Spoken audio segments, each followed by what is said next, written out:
running on the same unit, you know. So for me, I'm here. I believe, and I don't know that there's a lot of place in religion with politics, but I believe in a higher power. I believe in a creator. I believe that there's a path of purpose that we all have to fulfill. And I think I can tell you a million stories about why I ran 2 years ago and why I'm here, but I really felt like I was guided in this path. And it was something that I had to fulfill. When I won 2 years ago, I'm like, okay, God, I'll roll up my sleeves and do what I can. And so this past, when I went through 2 years of this, and I'm not going to say it was easy. I've been on the minority vote for a lot of things.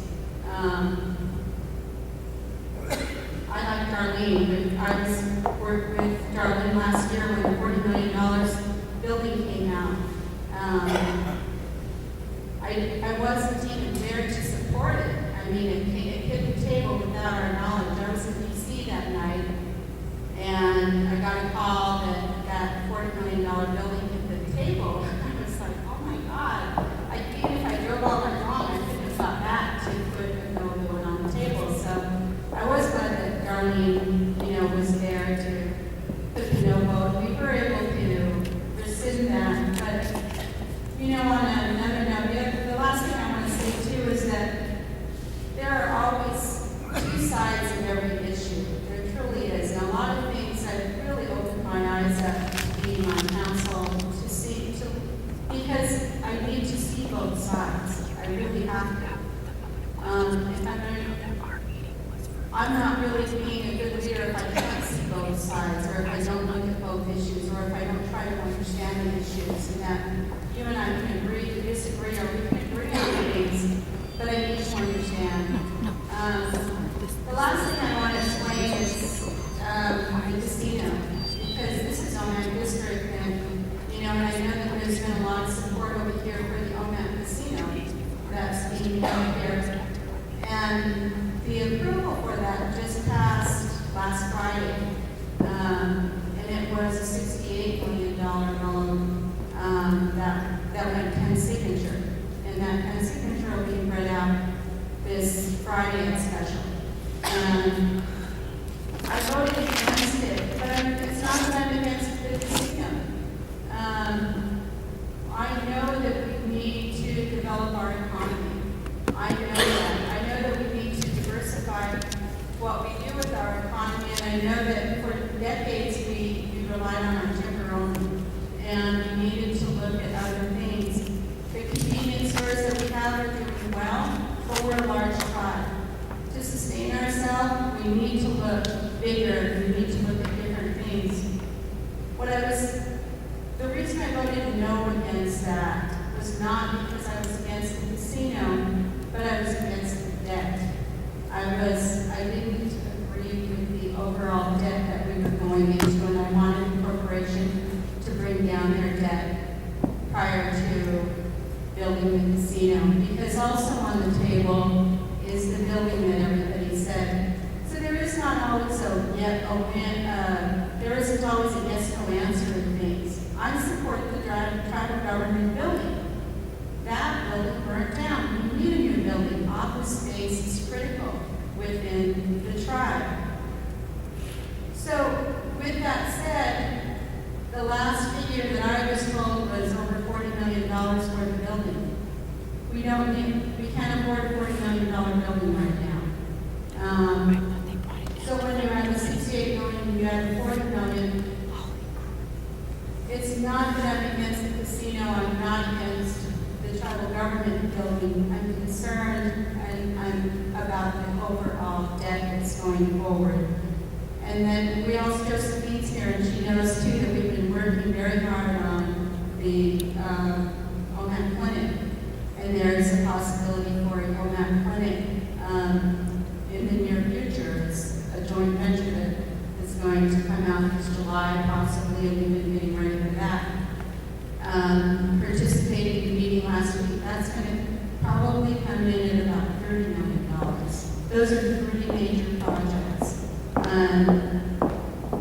You know, all of them well needed, but we need to move forward responsibly. I heard somebody at the table say accountable, and I think that's kind of what you put us at the table for, is to be accountable, to be your voice, and to hear it.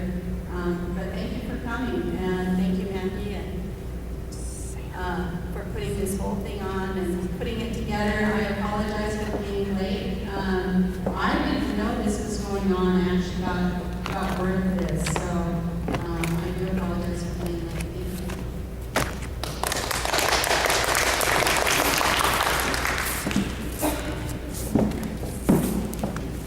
I just want to take the time to thank you guys for taking time out of your busy schedules to come here tonight. We originally had this plan for last month, but it was 2 days prior to the event, was canceled due to the elders dinner and the funeral, which we can't control. So we did try to have this a little bit sooner. I know some of you have already voted, some of you have already made up your mind. I can say I haven't, because I've been told there tomorrow to vote, because I will be in town this weekend, hopefully I don't have C.B.C. For those of you that don't know me, there's a few of you I don't know, so my name is Sam Wilson. I live here in the Mac District. I want to thank each and every one of you, 8 people that did show up. My heart hurts that only one incumbent showed up. When Mandy and I first talked and discussed about doing this, it originally was going to be for the OMAC district, and we were hoping that the other 3 districts somebody would step up and have one in each district. And then we got a couple messages, Andy and I asking us, would we please open it up for all candidates, because there may be insular voters here. You know, not everybody here that resides in OMAC is an OMAC district voter, so then we said, okay. We did I personally invited the 4 OMAC candidates. I see 3 of them made it, and I really appreciate that.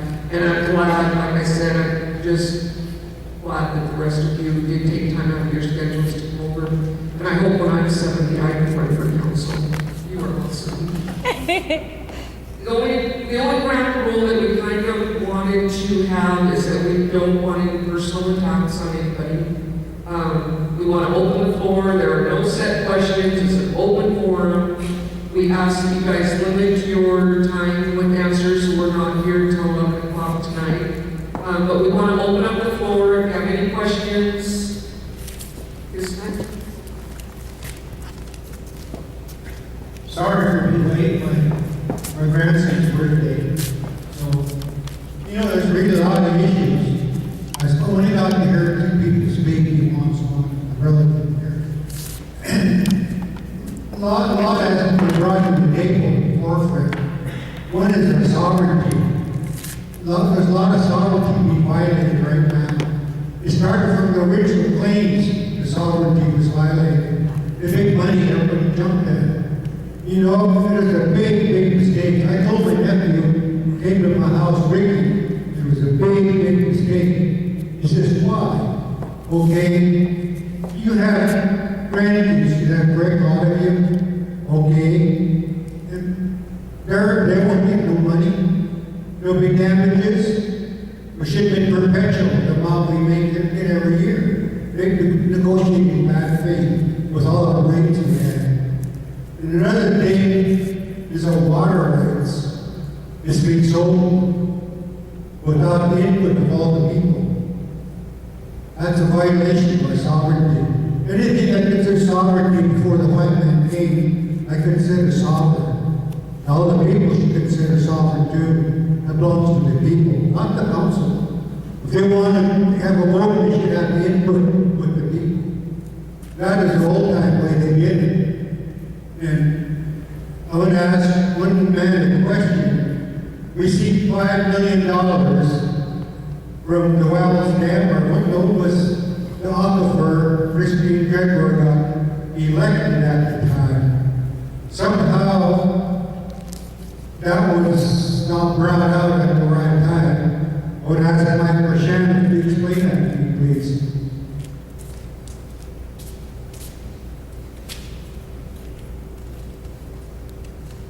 I'm not sure what question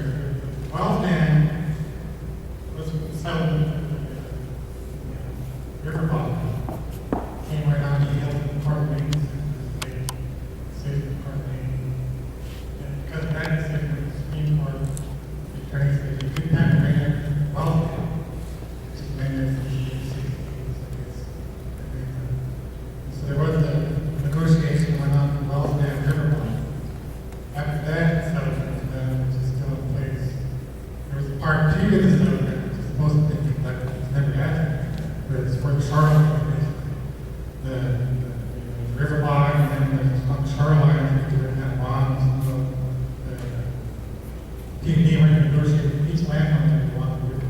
And they made a deal with each landowner to buy that land, same land for the river. And so those were done in consultation with Harry Sachs, our attorney for the case. He thought we should sue the DRA for being in cahoots with P&D, basically. They were telling tribal members that they need to sign or else everybody's going to take money. And so all up and down the river, that's what happened. So each landowner there has a settlement. Our attorneys think we should be part two of it. I don't know why that case is never been brought back. The other part, the Great Water Agreement. Right.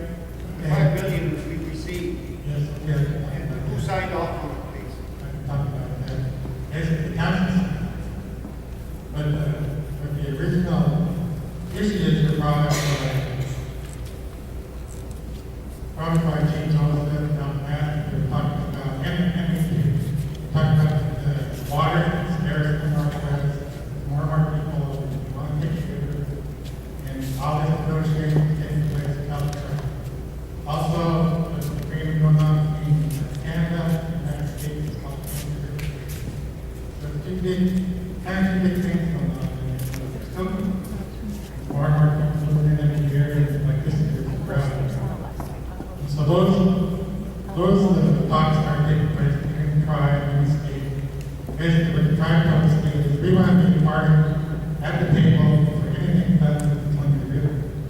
And so Christian Greatwater, basically everyone's using her name and basically to staff, said, okay, we'll agree to let the tribe come to the table and negotiate these rights. From the start, I guess the March orders from the council to our attorneys was the tribe's not going to negotiate any of these water rights. It's not going to negotiate tribal water rights. It's not going to be it.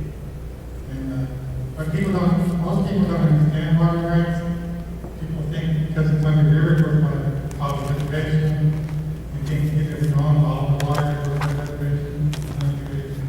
There's some solicitor's opinions saying that the border is in the middle of the river. So some people think since the border is in the middle of the river, that we don't have the river. That's not true either. We don't own 50% of the water rights. We don't own 100% of the water rights. What the law says is it's a law called the Winters Law. The Winters Law basically says that the tribe has water rights up to the point necessary to serve its land. And there's a big case, it's actually called, one of the cases called Walton case, no name Cricket Walton. That's what that case is about water rights. Walton said that's his water, trying to know, part of our water, went to the Supreme Court. That's what the Supreme Court basically said. Congress created a reservation. It's supposed to be a homeland for the tribe. We're here, it's our homeland. The second part of the agreement was that tribes have a right to the amount of water necessary to utilize that land. So if it's agricultural land, we have a right to the land, it's ours. We also have a right to water necessary to use that land for irrigation. And so that's basically what's called Winters Doctrine in a nutshell. So take no fund the river. We actually have water rights. It's a very small percentage of it. And I know a lot of people don't agree with that. I don't like it myself, but that's what the law says. It's called Winters Doctrine. And so if you look at the agreement that was signed, I was there to sign, the whole council was there to sign, and Reverend Gregory's office. The press was all there, and that's where a lot of it starts. The press is wrong.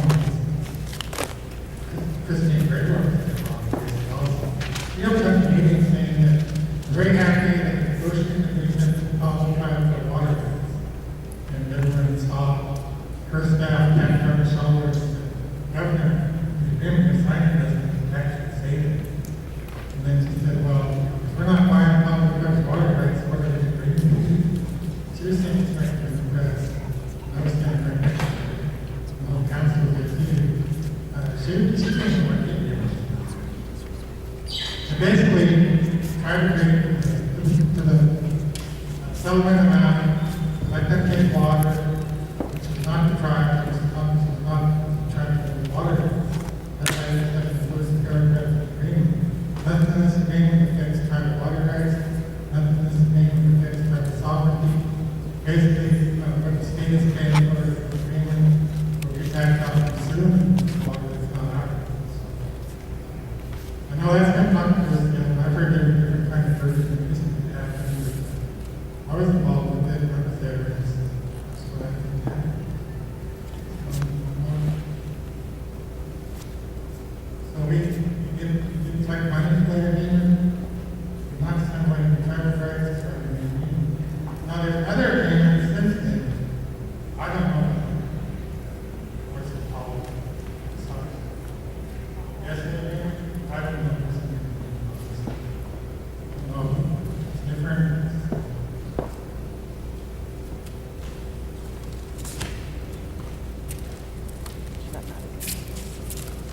Also like to add that, each one of them, what do they plan in the future for our water? Are they going to keep it safe? I remember Lucy and Shirley, they've had good water rights people on there. I hope we have the same council to do this again. Is that all right? Sounds reasonable to you guys?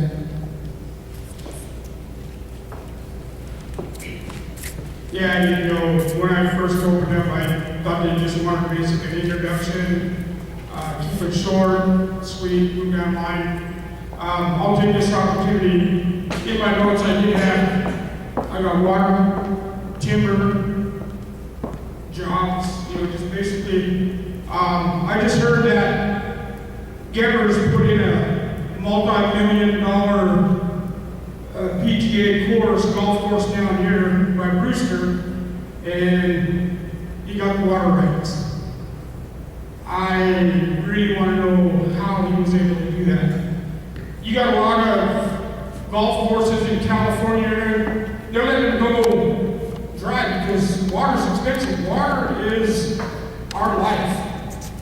And without our water and timber, we're nothing. I mean, we might as well move to Arizona because that's our lifeline. That's where we get our salmon. That's where, you know, we go heal. So if I get on council, I am going to do everything I can to protect our water rights and quit giving our water away. And another thing I'd like to visit is the lease agreement on this other mill. I mean, it sickens me to drive from here to Nispelem, and you can look out and see the top of the hills, where before you could do that. I mean, you used to be able to go up to Camp Progress. If you needed a quick deer, feed your family, you could go up to Camp Progress, and now you're lucky if you see a deer. I mean, they are just raping our land. And I would like to see that lease agreement. I mean, if we're going to continue to log our reservation, shouldn't the tribal people be benefiting, not non-tribals? It just sickens me the way these guys, our past council and our ones right now, can just a stroke of a pen give that stuff away. I've been on the school board for a year up at Pascal Sherman, and we had IT come in and requested $117,000 to put solar panels on the dorm. Okay, they tried to push it through. I raised the question, I said, how long is it going to take to see a profit from that? 5 years? 10 years? 20 years? I am not about to sign off $117,000 when the person that requested it wasn't even there to propose to us. And so I'm one of those people that if you bring something to me, you better have facts, you better have whatever. And I better be able to say, with a clear mind, this is going to benefit our people. Because you know what? If you don't come with that, I am not going to sign off on anything. So, to answer your question, I will do whatever it takes to keep our water and our timber and our resources with the people. Thank you.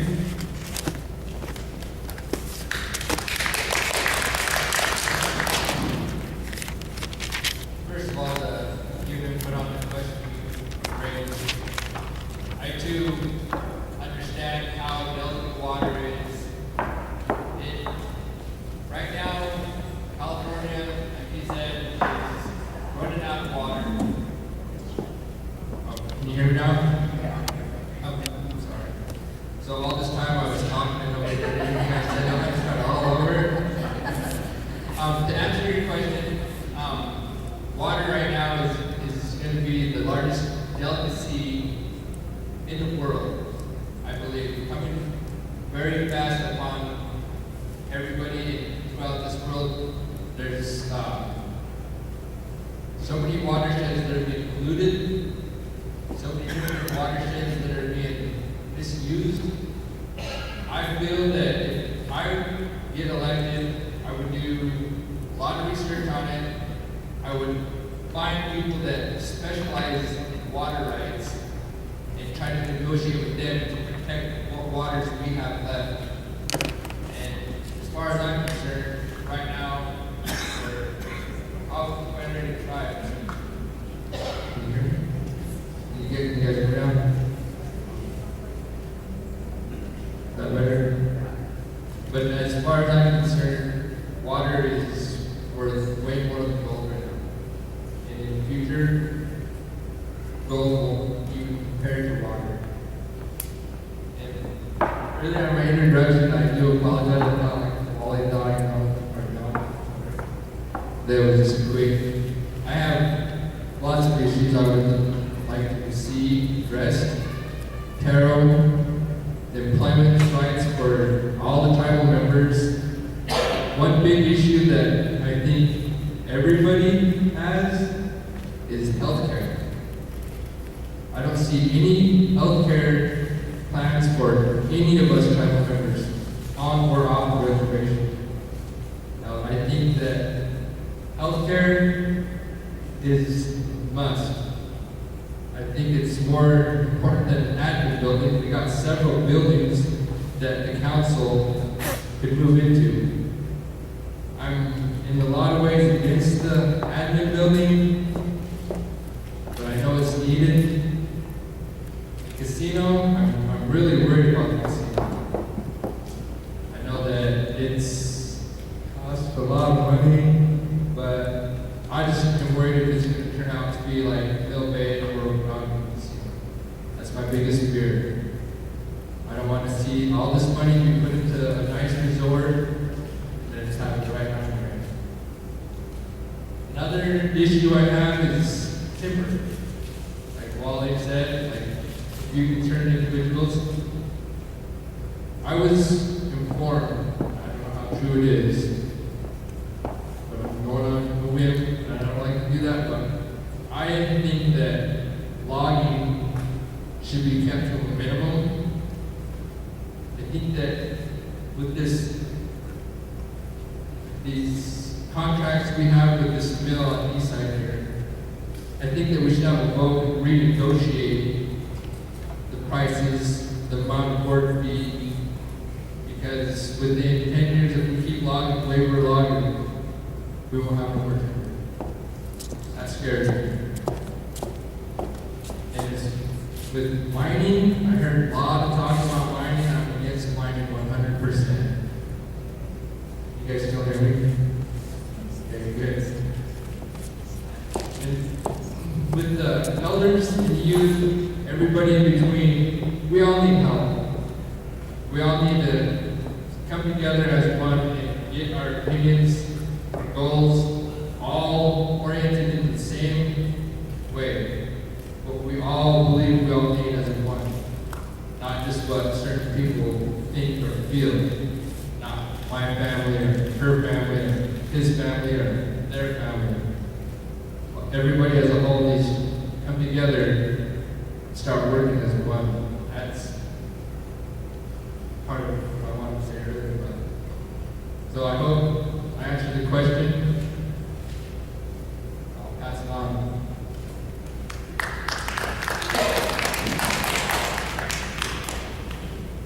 On the water, I agree with what everyone's saying. I think it's the most valuable thing. It's more gold for sure. You see in the news about the fracking and water trips going on, turn the water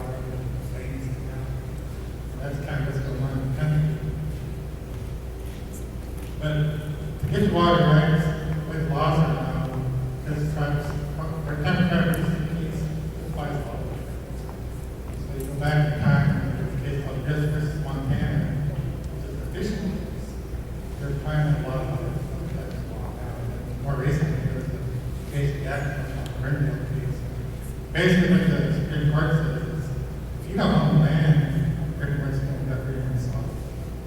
And so what that tells me is that we need to buy all the land.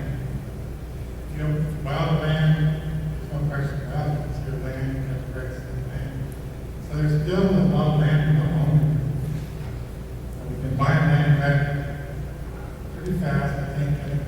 I was on council about 14 years. During that time, we probably bought about 200,000 acres of land. It's probably more, that's more land than you can try to get reserve on. But the way we did that, for 70-50 for sale, when it came to the percentage, whatever burdens we had, we heard the land. So the biggest sale is here in Homeland, we bought Wild Funnel, 15,000 acres of land, we bought that. I think that's what we have a real problem with trying to set targets and buy absolute pieces of land and argue about this land use policies every year. One of them is that's wonderful. You go out on a flat here, all the big field, a lot of people. All that kind of more field land and we make that hard. Same with the golf course. We've had opportunities to buy those lands in the past. When those lands down there where the orchards are now, they're just safe brush, sand. Because a lot of the land just raising land prices for almost nothing. We didn't. It was mistake. But land hasn't been getting cheaper. And I think we can start buying it now. 100 years from now, we're going to go back and see. Trying to bought this land, it's secured all its rights, it's sovereignty, it's secured water rights, everything they do it. Every other day, it's time to do it. You buy it, rest of the reservation. At one time, I was along about half the reservation up there in termination here. So it was 1.4 million acres, we actually only own about half that residency land. Since then, I've been buying that land, we own about 80% now. We need to buy the rest of that 20%. There's some tribes like Worms, pick up on land owners and the land. So if you don't know the land, you got to worry about issues of sovereignty, people taking the water, so that's the answer on the water. I think there's other things going on, like Columbia River Treaty, which is very important. I think one thing we need to address is the rights of Narrow Lakes. Because Narrow Lakes is basically all the land from Kevin Falls, Headwaters, and Columbia. That's basically where all the water goes. We need to get that case moving. We need to win that case. Win that case. We really do own those things. And we own chemical headwaters. And that's probably really the water things. That's the important case. And hopefully the details of my life and their lives, hopefully the kids do. So that's millions of acres of land. This is all kinds of water. It's ours. People don't know can't basically confiscate land. It's difficult. No one was paid for it. No treaty declared that our people are extinct, even though there's 4,500 derelict here in all the reservation. They said they're extinct. And so that's wrong. That needs to go to court. And we need to be international issues. And Yvonne mentioned the international agreements that we made with indigenous peoples. Those are going to be very important in the future. Because up to now, we have to go to Canada, that's Canada. Those agreements, these international agreements, is bringing the rest of the world in this case. We can make the arguments the whole world say that Canada screwed over the tribes, it's not right, it's criminal, it's paid, and we can get the rest of the world to help back us up. Those things are really important. As that case gets going, hopefully we'll get going soon. I think we can bring in a lot of friends. We have American tribes, Asian tribes. One of the big purposes for the Mobile case, a friend of mine, his name is Keith Harper, he was just appointed by the president of the ambassador. So he's going to be at the international level, in a spot where the young tribes and issues like derelict, getting out of the United States, kind of follow the facts, it's not our fault that we're going to afford these countries.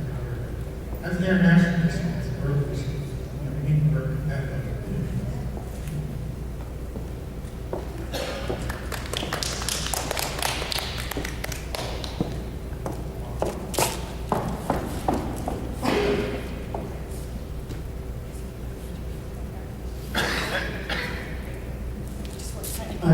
I will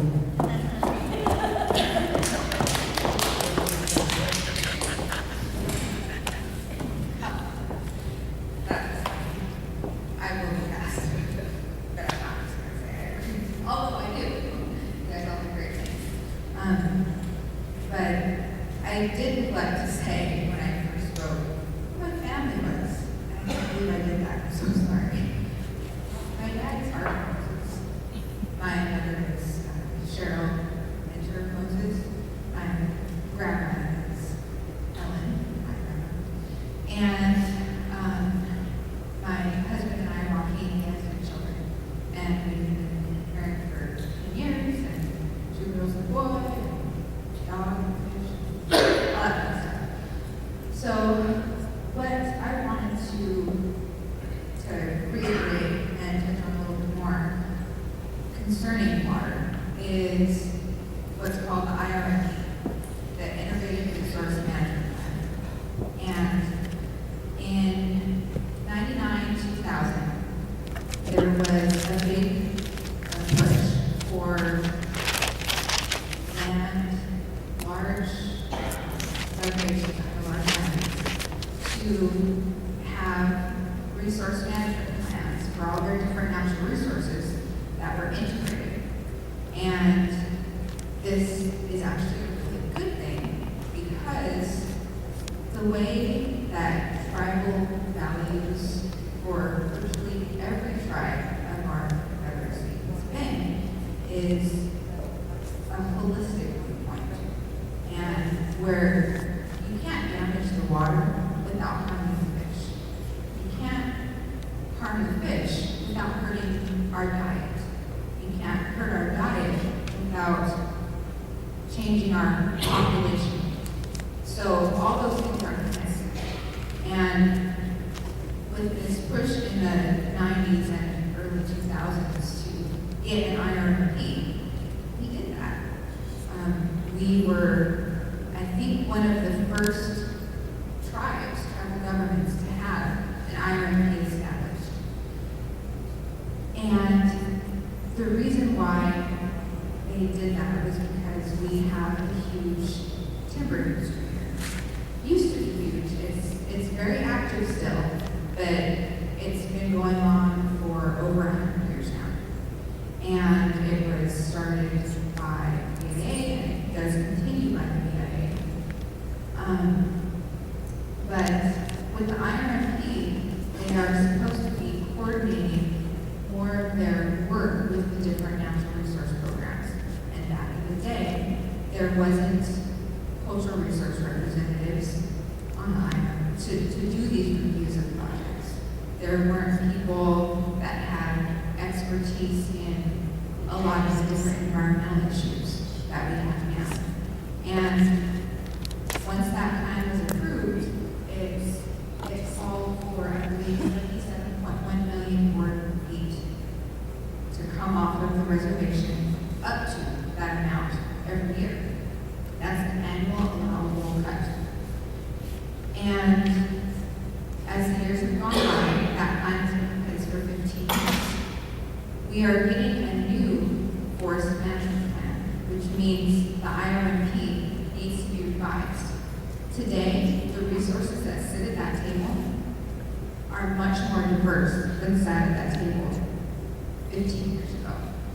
Today, we have individuals from the Environmental Trust Department, we have individuals from Fish and Wildlife, we have individuals from the History and Archaeology Program where I'm employed, and everyone tries to come together and make those changes under the National Environmental Policy Act, NEPA. Now, what I want to point out is that there's a lot of room for improvement. And we don't do NEPA very well here on the reservation. There is another law that's, NEPA just deals with environmental changes to the social and human environment. There's also what's called Section 106, and that is a cultural aspect to it. Whenever there federal land, a federal permit or license that needs to be issued, or federal funds involved, there needs to be a public involvement process. And that doesn't mean having one meeting at 2 o'clock on Friday for 30 minutes to tell people that you're gonna harvest 3,000 acres. And that doesn't mean that you're gonna do this. It means actually getting involvement and input from the public. So one thing that I want to do for our water is to get a public involvement process put in place that we have to do. The council has to make sure that certain steps are taken care of in order for projects to be cleared. You have comments from so many tribal members, so many community residents, because we have people that have sweat houses along the rivers, along our lakes, streams. We have children and families that fish and swim in our lakes and rivers and streams. We need to know, how healthy is that water? What is the water quality? We need to know what is impacting those waters. Are they polluted? Are they safe to swim in or to be in, to eat fish from? So those are some of my main concerns. And just to also talk about the Columbia River Treaty, this is, if you don't know what it is, I encourage you to look it up on the internet. That's where you're going to find a lot of information on the website established about it. But all of the different tribes along the Columbia River and the Federal Columbia River Power System, FCRPS, need to come to an agreement with the United States and Canada to update the Columbia River Treaty. And one of the things that is very important to me, and I believe is important to a lot of people here, is restoring salmon to the Upper Columbia. Restoring salmon past Wagner Dam. They're still stuck at Chief Joseph Dam, but with this Columbia River Treaty, we have more of a case, more of an argument, and more support from different tribes and non-tribal entities to help restore salmon all the way up. Thank you.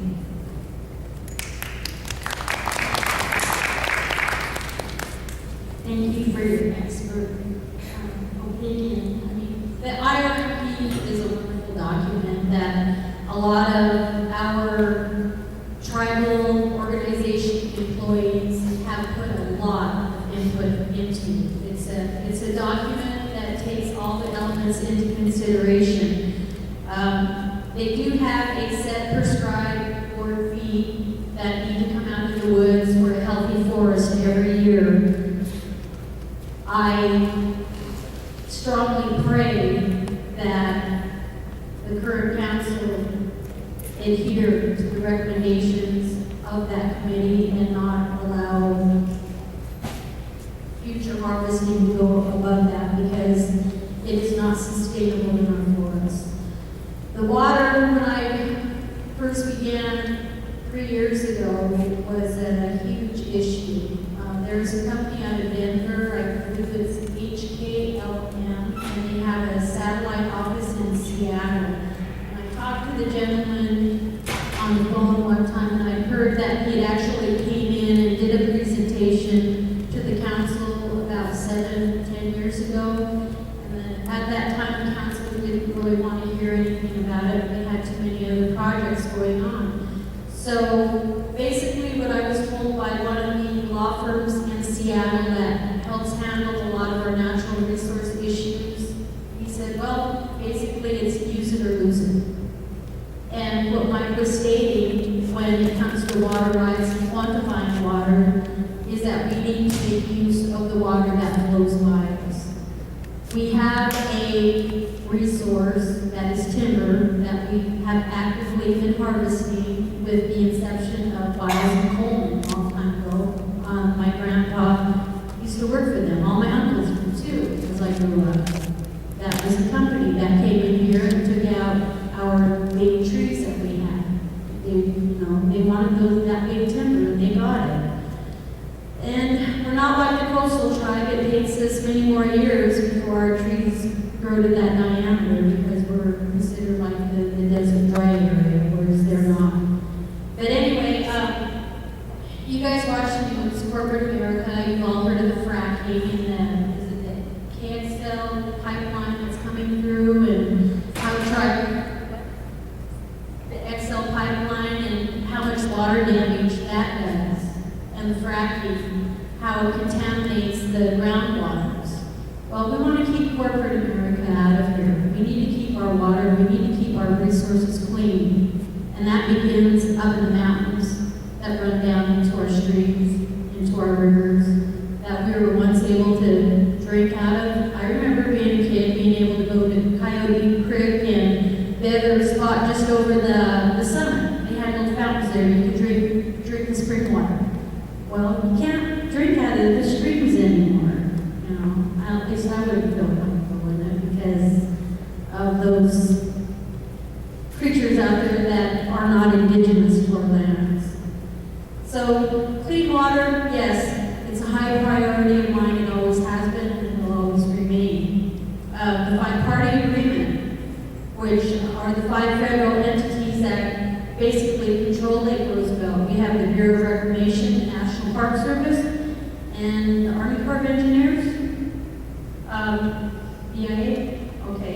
The Colville and Spokane tribes. They have quarterly meetings and they come on, they talk about different discussions.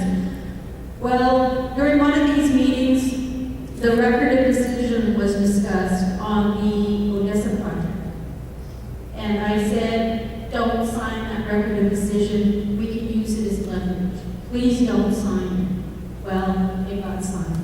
Because I was and still am fighting to get total jurisdiction back of the arm of the Sampoil mouth of the river, where both sides are the reservation, but Washington State still comes in there and says that they have control over it. And they don't. I mean, they don't. I even gave comment over in Olympia, and I sat there and I watched these 2 guys sitting there while I was waiting for my turn to speak. Anytime salmon was mentioned, or tribe was mentioned, they roll their eyes and they jab one another. That's when I decided to become really heavily involved in native vote, because a lot of those people that put people like that into those public offices are elected officials.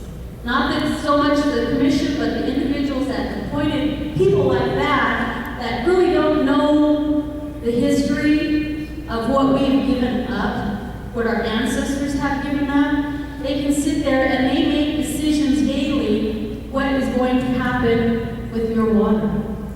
To have people sit there and roll their eyes around because they don't like tribes, they don't like the idea of people fighting for their indigenous food. So anyway, if you're not registered, go register, please. Thank you.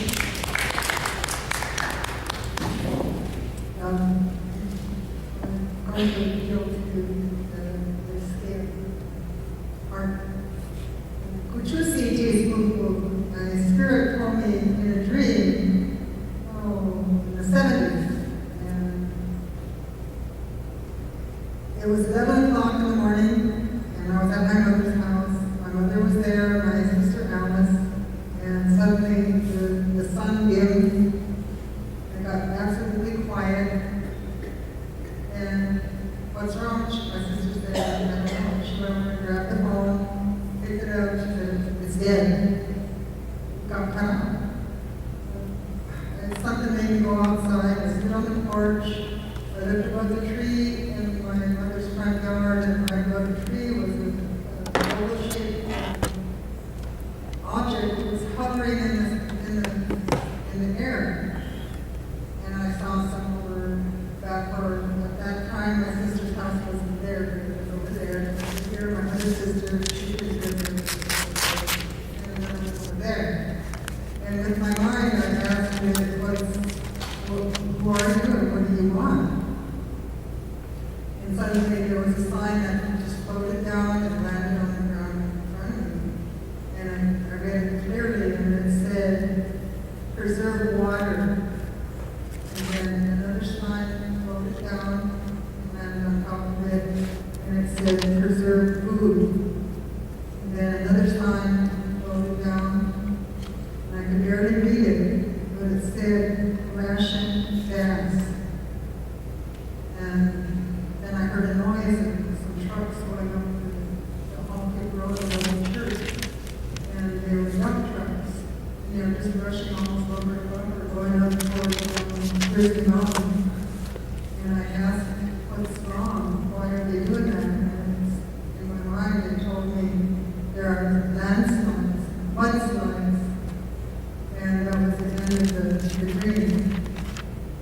When I was in the 1970s, and I ran for council about 3 times, and I didn't make it. But again, those 3 times, one time I just wanted to get the word out about sovereignty. Well, that was all I felt. I didn't care if I won or lost. But the other times I wanted to talk to the people about this message and other messages that I got that concerned all people. But at that time, something was preventing me from doing that, and it doesn't matter now what it was. But that's how I feel about it, that we have to, each of us, each one of us out there has a responsibility to preserve water and preserve food and rationing. So I'm laying it on you now to do that, because in my heart and mind, I know that's what we have to do. I fasted for 5 days. I couldn't fast from water. I don't know. There were some Irish men that fasted to death from both water and food. But my mentor at the time in the 70s told me, don't fast. You have to have either water or a little bit of a fruit cocktail in the middle of the fast, in the middle of the day, because the spirits need food. But after that fast, and that was an answer to my plea for help, for choosing to help me to stop using alcohol. On my grandmother's side was Nakota. They have what's called Malaysia, and Malaysia is Nakota word for cry for a vision. So they would customarily go to Fairview in South Dakota and go up there and fast and ask for vision. And they'd come down and let the people know, again, pass the information to the people. And I illustrated my dream. I feel like I should have talked about it before, but at the time, in the 70s, nobody wanted to hear from this radical. So anyway, that's it today. We have a responsibility to preserve our water. And I'll do everything I can until I can do no more to preserve our water and to take care of the animals and the planet. We may disagree on a lot of levels, but we have one thing in common, and that's our dependence on water. The people depend on it, the animals depend on it, the planet life depends on it. It's the lifeblood of Mother Earth. So I make that commitment today to do my part. So I thought we were ready to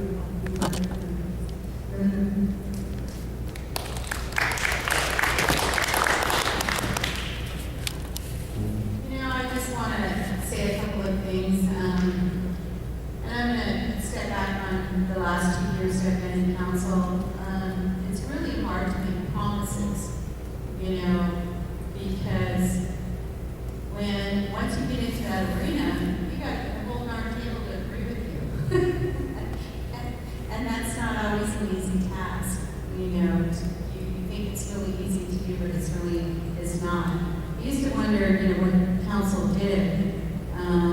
Council is a committee almost Monday through Thursday. A good portion of the council, I'm going to say. You can go over there anytime during the week and see different committees on, and you'll see the same people there. committees oftentimes. And the issues are from health to natural resources to water to the drugs, alcohol, housing. We've had a lot of issues with HUD this past few weeks. You know, the issues go a long way. So one of the things that I can say is that I will continue to study the issues and represent those issues for you, and sometimes step back and look at how we can get people's voice into that.